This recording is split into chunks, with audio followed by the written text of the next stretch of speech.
श्रीगुरुभ्यो नमः। प्राप्तं मां परिपालयेति सततं याचेति बद्धाञ्जलिः चित्तं मधुगुणदोषचिन्तनविदौ नन्मनं मा कृताः श्रीसत्यात्मगुरो त्वमङ्घ्रियुगलं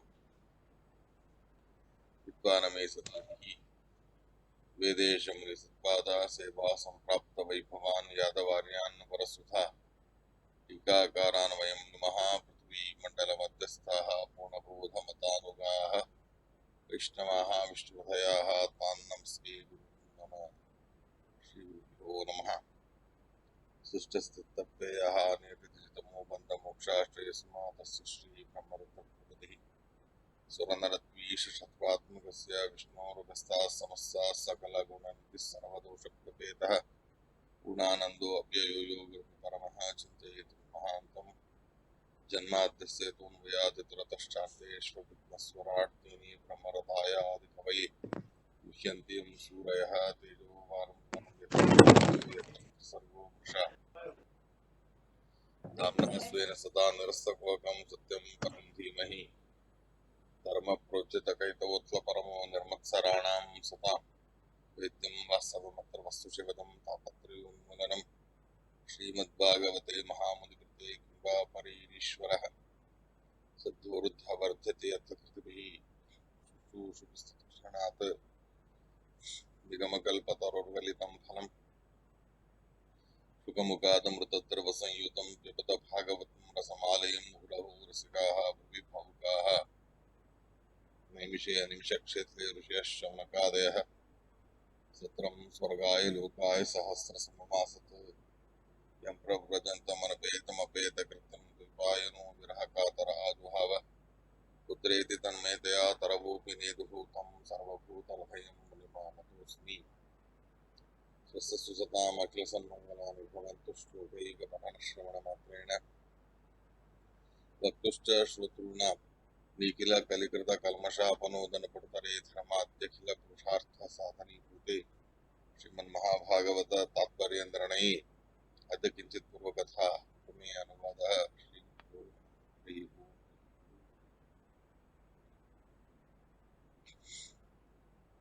భాగవతం 3వ స్కందములో 6వ అధ్యాయం 19వ శ్లోకము నుండి వాళ్ళ పాఠం మొదలు పెడుతున్నాం. మార్గంతియత్తే ముఖపద్మనీడైశ్ఛందస్సు పర్ణైర్ఋషయో వివిక్తే యచ్చాగమర్షో ద్విసరిద్ధరాయాః పరం పదం తీర్థపదప్రపన్నాః. మార్గంతియత్తే ముఖపద్మనీడైశ్ఛందస్సు పర్ణైర్ఋషయో వివిక్తే యచ్చాగమర్షో ద్విసరిద్ధరాయాః పరం పదం తీర్థపదప్రపన్నాః. తాత్పర్యాన్ని కూడా చూడండి, చిన్నదే. దుసరితో ధరాయాశ్చ, దేవతలందరూ కూడా బ్రహ్మదేవుడి చేత సృష్టించబడిన తర్వాత అందరూ కలిసి తమకు పురమాయించిన పనిని తాము చేయలేని పరిస్థితి అనేది వచ్చింది. అటువంటి ఆ సందర్భంలో తమకు అనుగ్రహం చేసి తమలో శక్తిని ఇచ్చి తద్వారా తమకు పురమాయించిన జగత్ సృష్టి కర్తవ్యాలన్నీ కూడా చేయడానికి వీలుగా అనుగ్రహం చేయవలసిందిగా భగవంతుణ్ణి ప్రార్థన చేస్తూ వచ్చారు. నిన్నటి ఒక సందర్భంలో విద్య అనేటటువంటి సందర్భాన్ని తీసుకున్నాక బ్రహ్మ విద్య ఇత్యాదులన్నీ కూడా నిన్నటి తాత్పర్యంలో మనం విన్నాం. ఇవాల్టి ఈ శ్లోకములో దేవతల ప్రార్థన అనేది ఈ రకంగా వాళ్ళు చేస్తూ ఉన్నారు పరమాత్ముణ్ణి.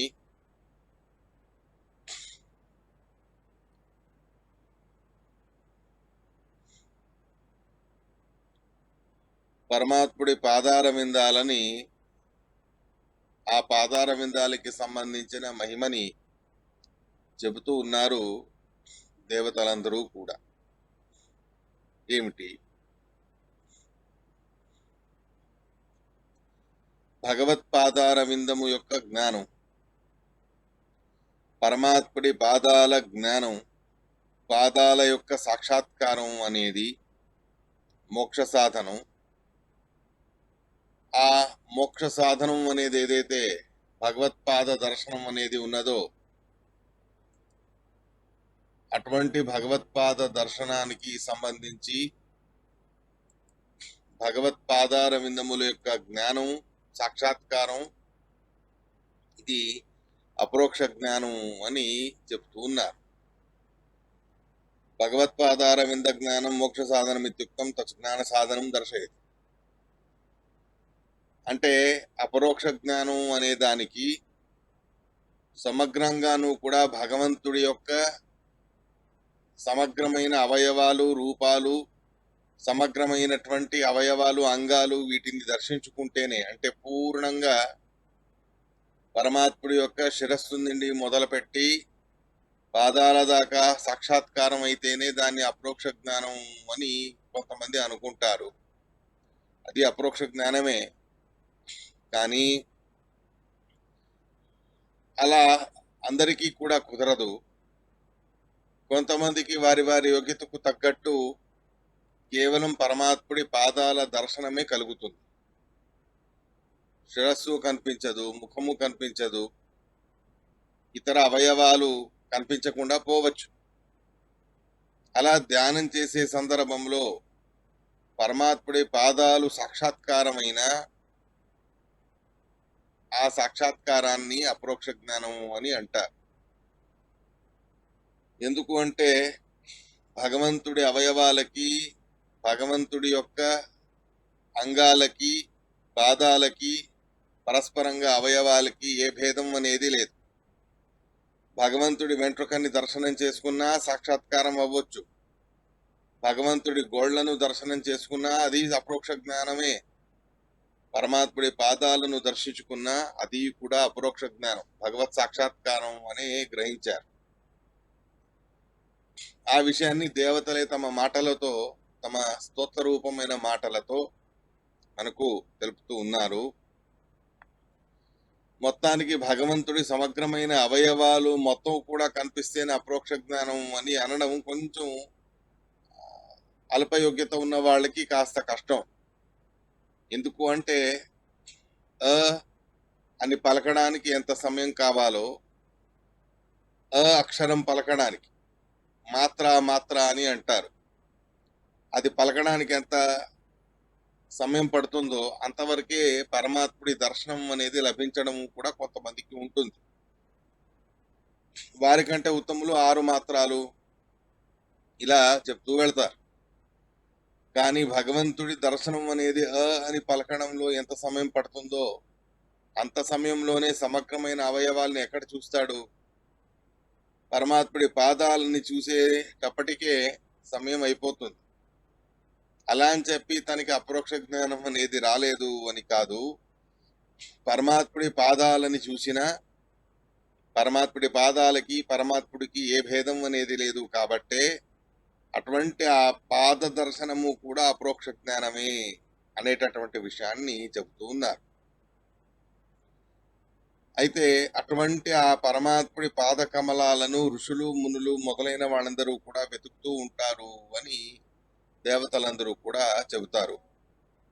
ఇక్కడ ఋషయ అని అంటే కేవలం దేవతలు, ఋషులు అంటే ఋషులు మాత్రమే కాదు, ఋషజ్ఞాని అని ధాతు.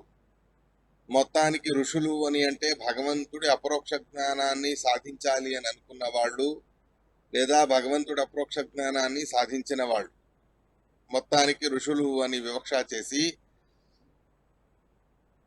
జ్ఞానులు అని సామాన్యంగా అభిప్రాయం చెప్పి, వీళ్ళు ఏం చేస్తారు? జ్ఞానులు భగవంతుడి సాక్షాత్కారం అనేది కలగాలి అంటే వివిక్తే స్థిత్వా, ఏకాంత ప్రదేశంలో ఉంటారు. వాళ్ళు ఎక్కువ జనుల సంచారం ఉన్న ప్రదేశము, లేదా బాగా గందరగోళంగా గొడవగా ఉండే ప్రదేశము అక్కడ ఉండరు. ఎందుకు అంటే ధ్యానం చేయడానికి వీలు లేనటువంటి పరిస్థితి అది. ధ్యానం చెయ్యాలి అంటే ఏకాంతంగా ఉండాలి. ఆ ఏకాంతంగా ఉండాలి అంటే అటువంటి ఏకాంతమైన ప్రదేశాన్ని చూడాలి. అలాంటి వివిక్తే అంటే ఏకాంత ప్రదేశాలలో ఉన్న ఆ దేవతలు, ఋషులు, జ్ఞానులు భగవత్ సాక్షాత్కారాన్ని సాధించాలి అని అనుకున్న వాళ్ళు ఏం చేస్తారు? ముఖపద్మ నీడై ఛందస్సు పరణైరని అంటారు. ముఖపద్మం, ఆ ముఖపద్మమే ఒక ఆవాస స్థానంగా చేసుకొని ఛందస్సు పరణైర్ వేద లక్షణ పక్షిభి, ఛందస్సు అనబడేటటువంటి సుపర్ణాలు అంటే పక్షులు, అలాంటి ఆ పక్షులని ఆశ్రయించి అని అంటారు.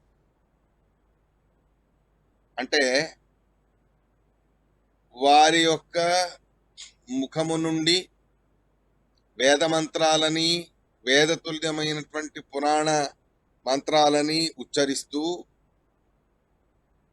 వేదాలు అనబడే పక్షులతో పరమాత్ముణ్ణి స్తుతిస్తూ, అంటే వేదాలు అనబడే ఛందస్సులు వేద మంత్రాల ద్వారా ఆ పరమాత్ముణ్ణి స్తుతించడం, ఇటువంటి ఈ వేదాలు అనేవి భగవతో అనాయాసేనేవ నిర్గతత్వాత్ న ప్రామాణ్య శంక, పరమాత్ముడి ముఖము నుండే నేరుగా ఉచ్చరించబడ్డాయి వేదాలు. అలాంటి పరమాత్ముడి ముఖము నుండి నేరుగా ఉచ్చరించబడ్డాయి కాబట్టి అత్యంత ప్రామాణికమైనవి ఈ వేదాలు. అంటే మూల రూపంలో ఉన్నప్పుడు బ్రహ్మదేవుడికి వేదాలని ఉపదేశం చేశాడు పరమాత్మ. అలాంటి మూల రూపంలో బ్రహ్మదేవుడికి ఏ వేదాలని ఉపదేశం చేశాడో ఆ భగవంతుడు, అటువంటి వేదాలు భగవంతుడి ముఖము నుండి అనాయాసంగా బయటికి వచ్చాయి. అలాంటి ఆ వేదాలు అని తీసుకుంటారు. అంటే భగవంతుడి ముఖ కమలము అనబడే ఒక ఆవాస స్థానము, గూడు అని అర్థం. నీడం అంటే గూడు అని అర్థం. పరమాత్ముడి ముఖారవిందం అనబడే ఒక గూడు నుండి ఛందస్సు పరణై, ఛందస్సు అనబడే రెక్కలు, అంటే ఉష్టిక్ ఛందస్సు, గాయత్రి ఛందస్సు మొదలైనవన్నీ కూడా నానా రకాలుగా ఛందస్సు అనేవి ఉన్నాయి.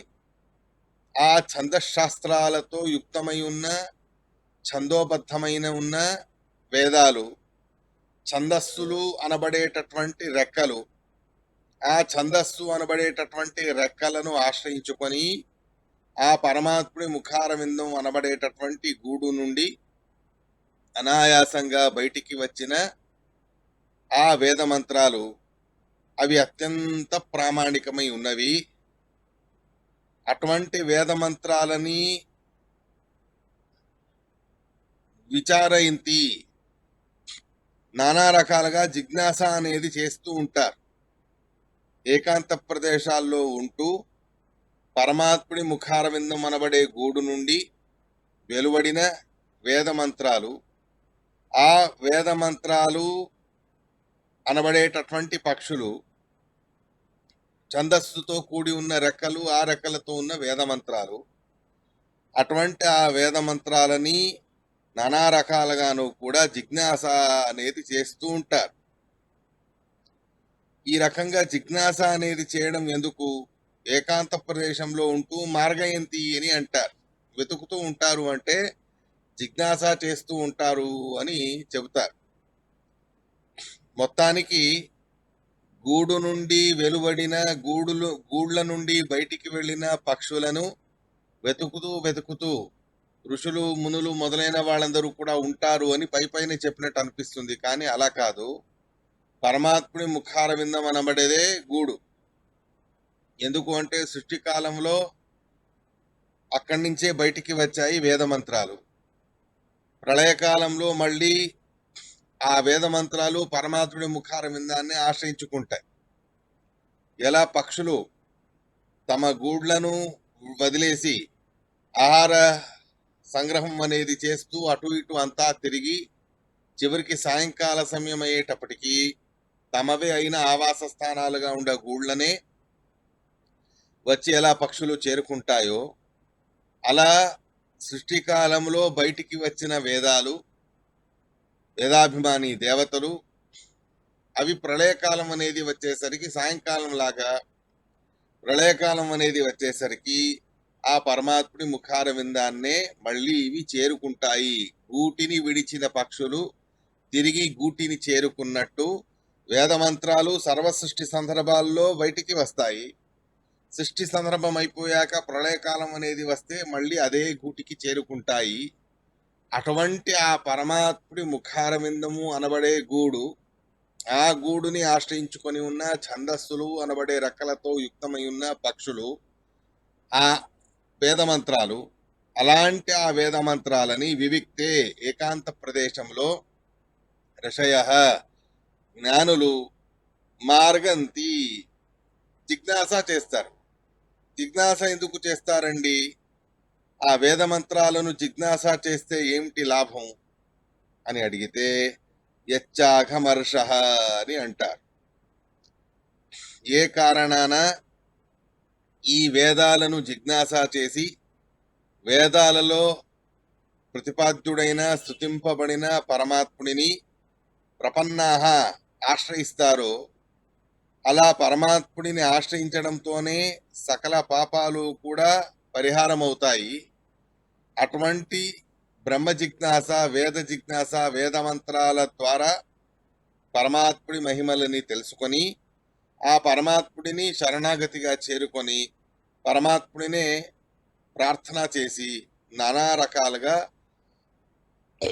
తమ పాపాలన్నింటినీ కూడా పరిహారం అనేది చేసుకుంటారు. ఎలా అయితే దుసరిద్ధరాయ అని ఉదాహరణగా గంగా నది గురించి చెబుతూ ఉన్నారు.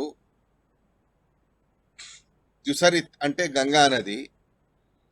ఈ దుసరిత్ అయిన దేవనది అయిన గంగా నది, ఈ గంగా నది ఏంటి, ఎటువంటిది అంటే పరమాత్ముడి యొక్క పరంపదం, శ్రేష్టమైన సర్వోత్తమమైన ఉత్పత్తి స్థానం అనేది పొంది ఉన్నది.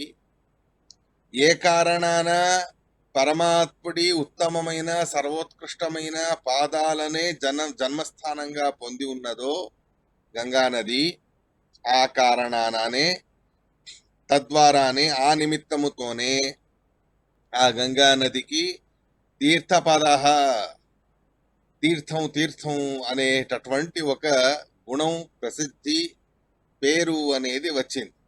తీర్థ శబ్దము వాచ్యమైంది గంగానదికి. ఇలా తీర్థం అవ్వాలి అంటే పవిత్రమైన దాన్ని తీర్థం అని అంటారు. అలాంటి అత్యంత పవిత్రమైన దాన్ని తీర్థం అని అన్నప్పుడు ఆ పవిత్రత అనేది గంగానదికి రావడానికి కారణం ఏమిటి అంటే పరంపదం, పరమాత్ముడి సర్వోత్కృష్టమైనటువంటి పాదములు, ఆ పాదములే తనకు జన్మస్థానంగా పొంది ఉన్నది ఆ గంగానది.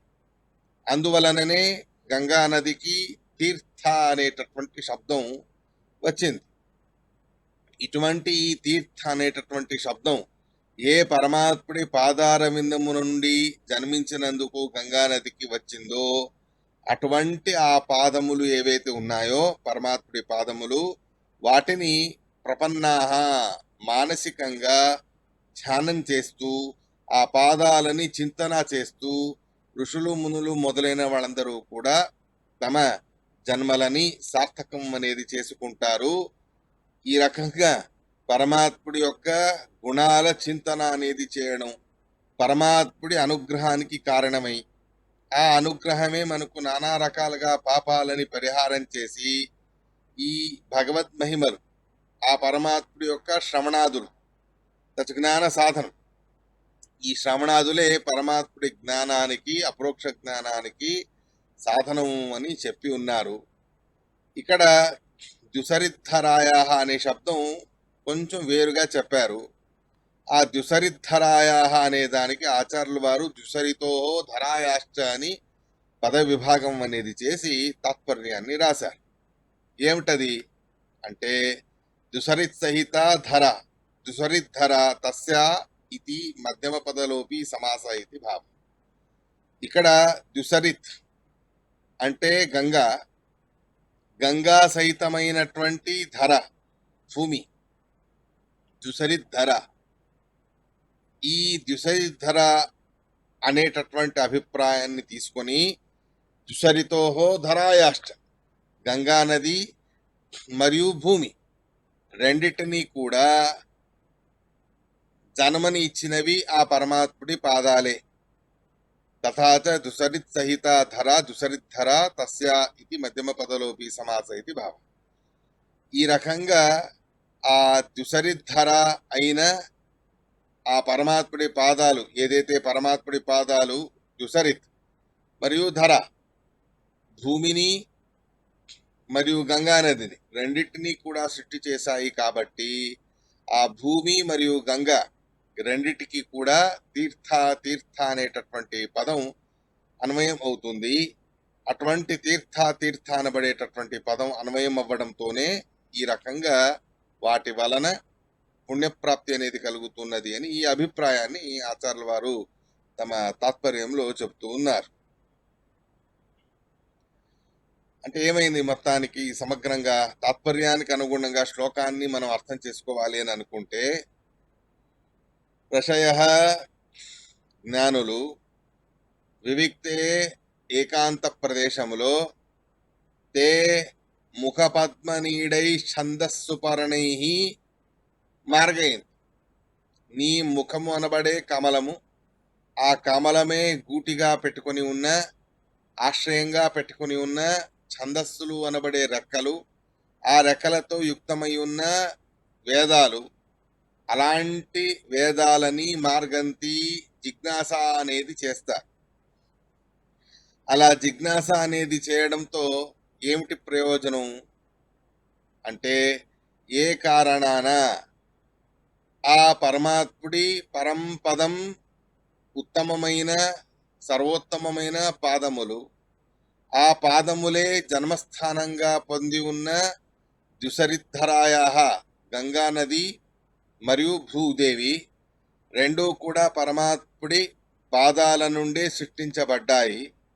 ఇలాంటి ఆ పరమాత్ముడి పాదాలే ఆశ్రయంగా ఉన్న గంగా మరియు ధర, ఈ రెండూ కూడా తీర్థ పదాలు, తీర్థ అనబడేటటువంటి పదముతో ప్రతిపాద్యమై అకమర్ష సమగ్రంగాను కూడా జనుల పాపాలని పరిహారం చేస్తూ ఉన్నాయో, అలా పరమాత్ముడి పాదాలను ఆశ్రయించుకొని ఉన్న గంగా మరియు భూదేవి వలె పరమాత్ముని ముఖాన్ని ఆశ్రయించుకొని ఉన్న వేదమంత్రాలు, ఆ వేదమంత్రాల యొక్క జిజ్ఞాస అనేది చేయడం వలన అకమర్ష సకల పాపాలు అనేవి పరమాత్ముడి అనుగ్రహంతో పరిహారం అవుతాయి.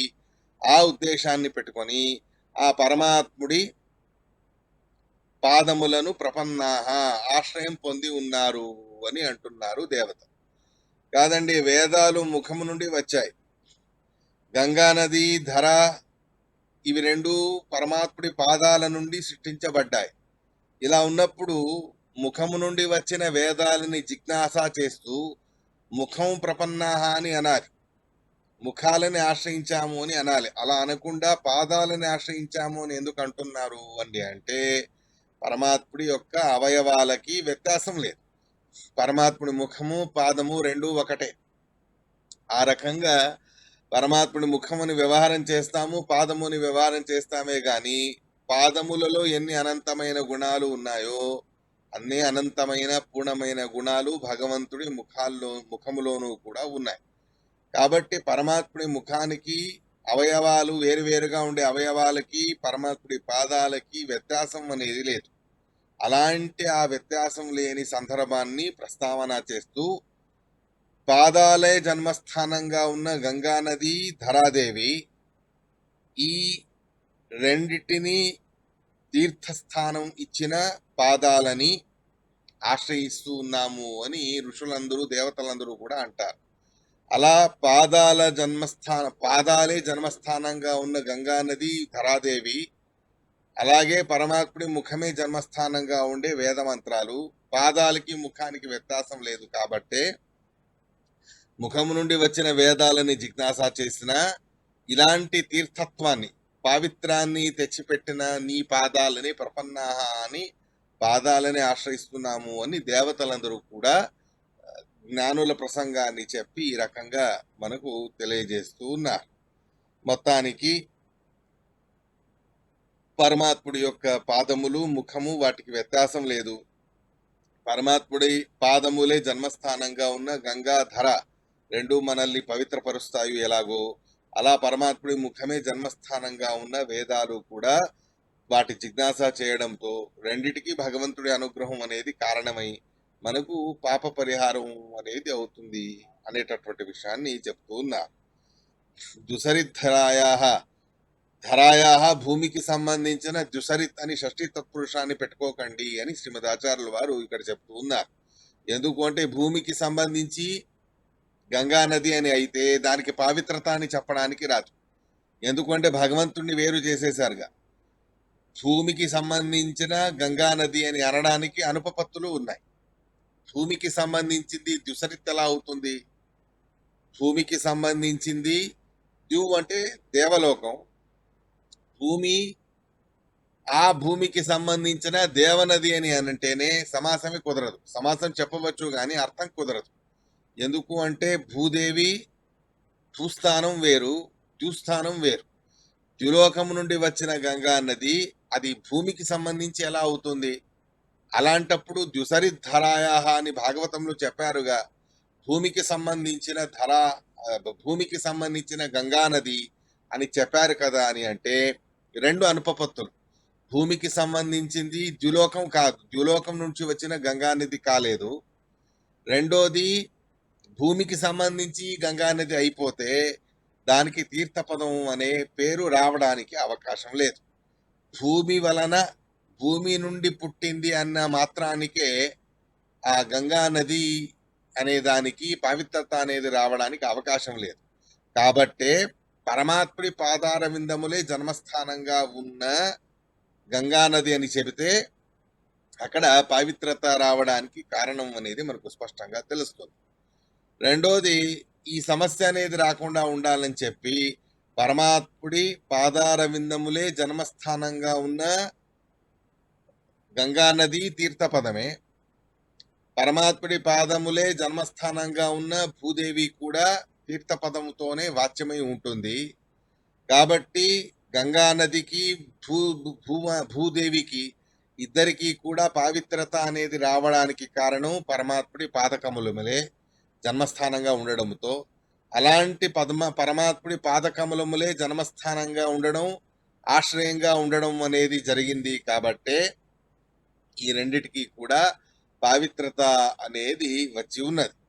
ఇలాంటి పవిత్రత అనేది వచ్చి ఉండడంతో ద్యుసరితు ధర ద్యుసరిత్ ద్వారా తథాచ ద్యుసరిత్ సహిత ధర ద్యుసరిత్ గంగా నదితో సహితమైన భూదేవి, ఆ గంగా నదితో సహితమైన భూదేవికి పరమాత్ముడి పాదాలే జన్మస్థానంగా ఉన్నాయి లేదా ఆశ్రయంగా ఉన్నాయి. కాబట్టే ఈ రకంగా పవిత్రత అనేది వచ్చింది అని ఈ రకంగా సమాసాన్ని వ్యత్యాసం చేయండి. ద్వంద్వ సమాసాన్ని మధ్యమ పదలోపి సమాసాన్ని పెట్టుకోండి అని అంటారు. ద్యుసరిత్ సహిత ధర పరమపదం ప్రపన్నాహ, ఈ రకంగా పరమపదం పరమాత్ముడి సర్వోత్తమమైనటువంటి పాదములను ద్యుసరిత్ సహిత ధర గంగా నదితో సహితమైన ధర భూదేవి ఇది జన్మస్థానంగా పొంది ఉన్నది. అటువంటి జన్మస్థానంగా ఉన్న పరమాత్ముడి పాదాల వలన గంగా నదికి మరియు భూదేవికి పవిత్రత అనేది వచ్చింది. ఆ పవిత్రత అనేది వచ్చింది కాబట్టే, పవిత్రత అనేది ఉంది కాబట్టే వాటిలో పాప శమనం అనేటటువంటి సామర్థ్యం అనేది ఉన్నది. అలాంటి పాప శమనం అనేది పరమాత్ముడి పాదాలు అనే సంబంధం ఉండడంతో వచ్చింది. అలాగే పరమాత్ముడి ముఖాల సంబంధం ఉన్న వేదాల జిజ్ఞాస కూడా మన పాపాలని పరిహారం చేస్తుంది. పాదాలు ముఖము రెండు వేరువేరుగా ఉన్నప్పటికీ కూడా పరమాత్ముడి అవయవాలకి భేదం లేదు కాబట్టి పాదం నుండి పుట్టినా ఒకటే, ముఖం నుండి పుట్టినా ఒకటే. రెండింటినీ వివక్ష చేసుకొని, యద్యపి భూదేవి పరమాత్ముడి ముఖం నుండి జన్మించింది, పరమాత్ముడి ముఖం నుండి భూదేవి అనేది జన్మించి అగ్నిశ్చ ఇత్యాది పురుష సూక్తం చెప్పేటటువంటి సందర్భంలో అగ్నిదేవుడు భూదేవి, రెండూ కూడా పరమాత్ముడి ముఖస్థానమే జన్మస్థానంగా పొంది ఉన్నాయి. అలా పరమాత్ముడి ముఖస్థానమే జన్మస్థానంగా పొంది ఉన్న పాదాలకు సంబంధించి చెప్తూ ఉన్నారు అంటే పరమాత్ముడి ముఖానికి పరమాత్ముడి పాదాలకి భేదం లేదు అనే అభిప్రాయాన్ని పెట్టుకొని ఈ రకంగా ఆ పరమాత్ముడి ముఖము పాదము రెండూ ఒకటే. పరమాత్ముడి ముఖమే జన్మస్థానంగా ఉన్న అగ్ని పవిత్రం, పరమాత్ముడి ముఖమే జన్మస్థానంగా ఉన్న భూదేవి పవిత్రం, పరమాత్ముడి పాదాలే జన్మస్థానంగా ఉన్న గంగా నది పవిత్రం. పాదాలు ముఖాలకి వ్యత్యాసం లేదు కాబట్టి పరమాత్ముడి పాదముల నుండి అగ్ని పుట్టింది అని చెప్పవచ్చు. పరమాత్ముడి కళ్ళ నుండి పుట్టిన సూర్యుడు పవిత్రం, పరమాత్ముడి ప్రాణవాయువు నుండి పుట్టిన వాయుదేవుడు పవిత్రం. ఇలా పంచభూతాల గురించి వెనక ప్రస్తావన చేశారు. ఆ వెనక ప్రస్తావన చేసిన పంచభూతాలు అనేవి ఏవైతే ఉన్నాయో వాటికి పరమాత్ముడి జన్మస్థానంగా ఉండి ఉండడంతో సూర్యుడు కూడా పవిత్రమైన వాడు, అగ్నిదేవుడు పవిత్రమైన వాడు, ఆకాశం, వాయువు, భూతత్వం, జలతత్వం ఇవన్నీ కూడా పవిత్రమై ఉన్నవి. విశేషంగా భూమాత పరమాత్ముడి ముఖము నుండి జన్మించిన, గంగానది పరమాత్ముడి పాదముల నుండి జన్మించిన రెండింటినీ కలిపి పరమాత్ముడి పాదములే జన్మస్థానంగా ఉన్న అని చెప్పడానికి ఉద్దేశం ఏమిటి? పరమాత్ముడి ముఖము ఒకటే, పాదము ఒకటే, రెండింటికి వ్యత్యాసం లేదు. మొత్తానికి విశేషమైన సన్నిధానం భగవంతుడిది ఈ అన్ని రకాల పదార్థాల్లో ఉంది. ఆ విశేష సన్నిధానం వలన వాటికి పవిత్రత అనేది రావడం జరిగింది. ఆ విశేష సన్నిధానం రావడానికి పరమాత్ముడి యొక్క అవయవాల నుండి అవి జన్మించడం అనేది మూలభూతమైన కారణం. మనం ద్వితీయ స్కంద భాగవతంలోనే విన్నాముగా, పాతాళమేత సైపాదమూలం ఇత్యాది పరమాత్ముడి అఖండ జ్ఞానాన్ని చెప్పేటప్పుడు పరమాత్ముడ నరముల నుండి నదులన్నీ సృష్టించబడ్డాయి, పర్వతాలు పరమాత్ముడి నఖముల నుండి సృష్టించబడ్డాయి అని ఈ రకమైనటువంటి ఆ పదార్థాల జన్మస్థానాన్ని చెబుతూ ఆ పరమాత్ముడి నరముల నుండి సృష్టించబడిన నదులు పవిత్రమైనవే, ఆ పరమాత్ముడి యొక్క కటి ప్రదేశం నడుము నుండి సృష్టించబడిన సముద్రము అది కూడా పవిత్రమే. ఇలా మొత్తానికి భగవంతుడి అవయవాల నుండి సృష్టించబడిన పంచభూతాలు పవిత్రమైనవి. విశేషంగా గంగా నది మరియు భూదేవి ఈ రెండిటి పవిత్రాన్ని ఇక్కడ ప్రస్తావన అనేది చేసి చెప్తూ ఉన్నారు దేవతలు. ఈ రకంగా పరమాత్ముడిని ప్రార్థన అనేది చేశారు. శ్లోకం చాలా చక్కగా ఉన్నది. ఆచార్యుల వారు తాత్పర్యం అనేది చెప్పకపోతే భూమికి సంబంధించిన గంగా నది అనే మాట అర్థం చేసుకోవాల్సిన పరిస్థితి వస్తుంది. అలా షష్ఠి తత్పురుషం కాకుండా మధ్యమ పదలోపి సమాసాన్ని పెట్టుకోండి అని దుసరిత్ సహిత ధర అని చెప్పి దుసరిత్ ధరాయా పావిత్రతానికి ఆ దుసరిత్ సహితమైన ధర రెండిటి పావిత్రతకి కారణం పరమాత్ముడి పాదములే జన్మస్థానంగా ఉండడం అనేటటువంటి మాటని చెప్పి ఈ రకంగా దేవతలు పరమాత్ముడిని ప్రార్థన అనేది చేశారు. ఇలా పరమాత్ముడి ముఖము నుండి జన్మించిన వేదాలు పవిత్రం, పరమాత్ముడి అవయవాల నుండి జన్మించిన తీర్థక్షేత్రాలు మొదలైనవన్నీ కూడా పవిత్రమైనవి అనే ఒక అభిప్రాయాన్ని పెట్టుకుని ఈ రకంగా చెప్తూ ఉన్నారు. ఇలా శ్రీమద్ భాగవతానికి సంబంధించిన ఈ దేవతల ప్రార్థనకి సంబంధించిన ఈ శ్లోకాన్ని మనం చెప్పుకొని ఇవాళ గోపాలదాసుల వారి యొక్క ఆరాధనా మహోత్సవం అనేది ఉన్నది. 5-6 నిమిషాలు ఆ గోపాలదాసుల వారి యొక్క చరిత్రని మనం సంక్షిప్తంగా చెప్పుకోవడానికి ప్రయత్నం అనేది చేద్దాం. గోపాలదాసుల వారు విజయదాసుల వారి యొక్క శిష్యులు. చాలా అద్భుతమైనటువంటి ఎన్నో కీర్తనల్ని వారు రచించారు. గణపతి యొక్క అవతారం అని చెబుతారు. గోపాలదాసుల వారు గణపతి యొక్క అవతారం అని చెప్పే సందర్భం అనేది ఉన్నది.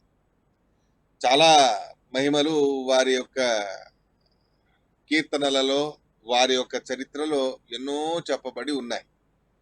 ఆ గోపాలదాసుల వారి వంశస్థులు ఇప్పటికీ కూడా ఉన్నారు అని చెబుతారు. ఆ గోపాలదాసులు వారే అంటే వారు ఉన్నప్పుడేనే వారు ఇంకొక మారు అవతరిస్తాము అని చెప్పారట.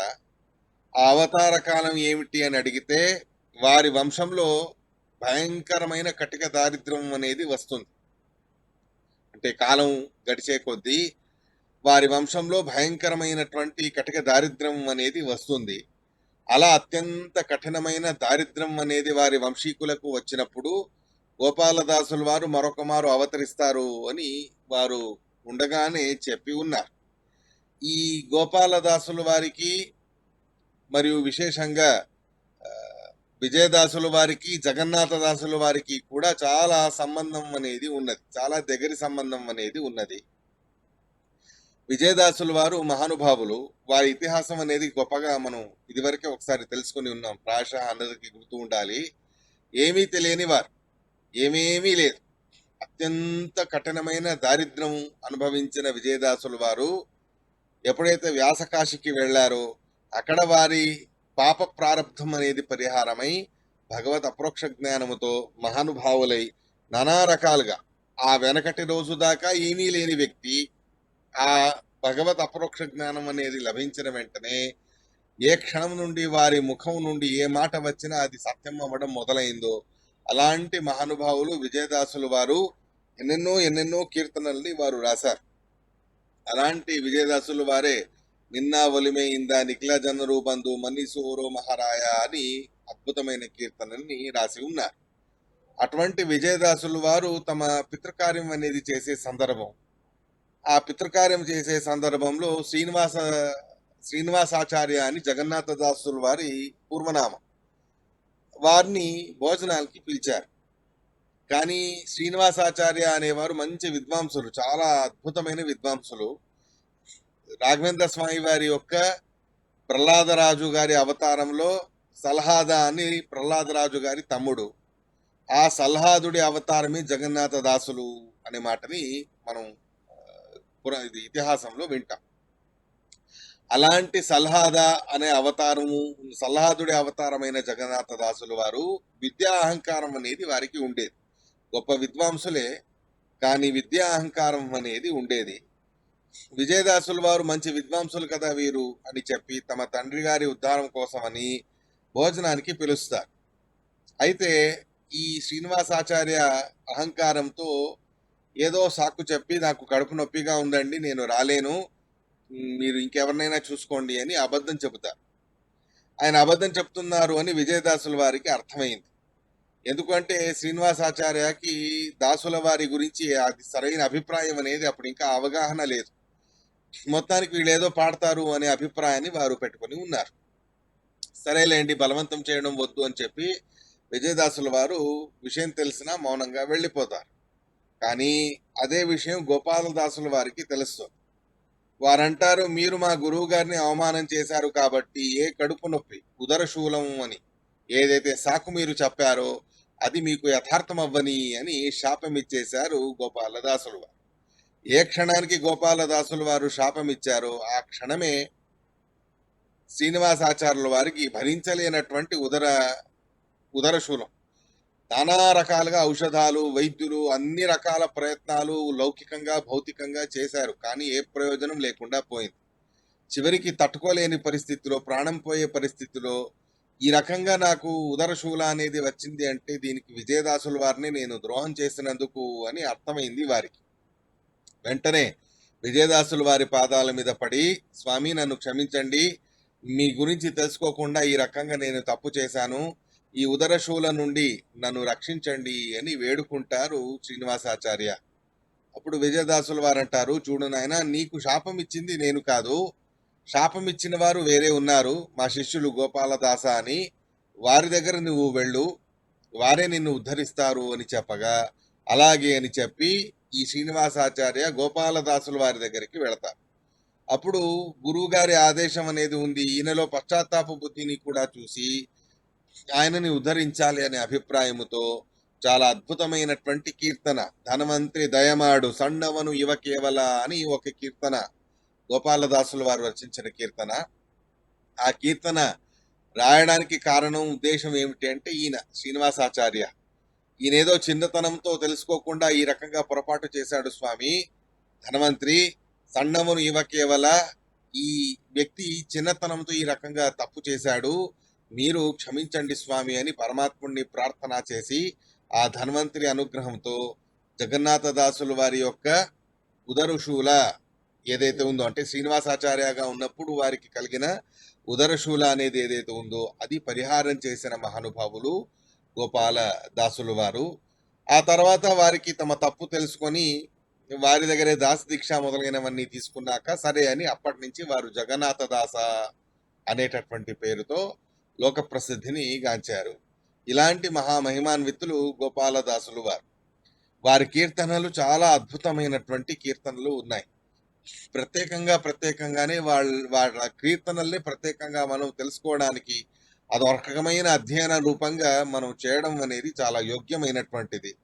ఒక అడ్వాంటేజ్ ఏంటి అంటే కీర్తనలలో ఎంతో అద్భుతమైన భగవంతుడి తత్వం, భక్తి ఉద్రేకము కలగజేసే రకంగా భగవంతుడి యొక్క అద్భుతమైన తత్వం సులువైన భాషలో, మనకు అర్థమయ్యే భాషలో కీర్తనల్లో ఈజీగా దొరుకుతుంది. అలాంటి కీర్తనలు విజయదాసుల వారివే కావచ్చు, గోపాలదాసుల వారివే కావచ్చు, జగన్నాథ దాసుల వారివే కావచ్చు, అన్నీ అద్భుతమైనవి. ఈ ఇవాల్టి పర్వదినం గోపాలదాసుల వారి యొక్క ఆరాధన అని చెప్పి మనం కొద్దిగా వారి గురించి చెప్పుకున్నాం. ఇంకేదైనా సందర్భం ఉన్నప్పుడు అవకాశం, సమయం అనేది చూసుకొని జగన్నాథ దాసుల వారి కీర్తనలు కానివ్వండి, గోపాలదాసుల వారి కీర్తనలు, విజయదాసుల వారి కీర్తనలు మొదలైనవన్నీ కూడా ప్రత్యేకంగా అధ్యయనం చేసేటటువంటి ప్రయత్నం అనేది చేద్దాం. గోపాలదాసుల వారే ఆ రకమైన అనుగ్రహాన్ని మనకు కలగజేయాలి అని ప్రార్థన చేస్తూ ఇవాల్టి ఈ ప్రసంగాన్ని ఇంతటితో సమాప్తి చేస్తూ ఉన్నాను. శ్రీకృష్ణ అర్పణమస్తు.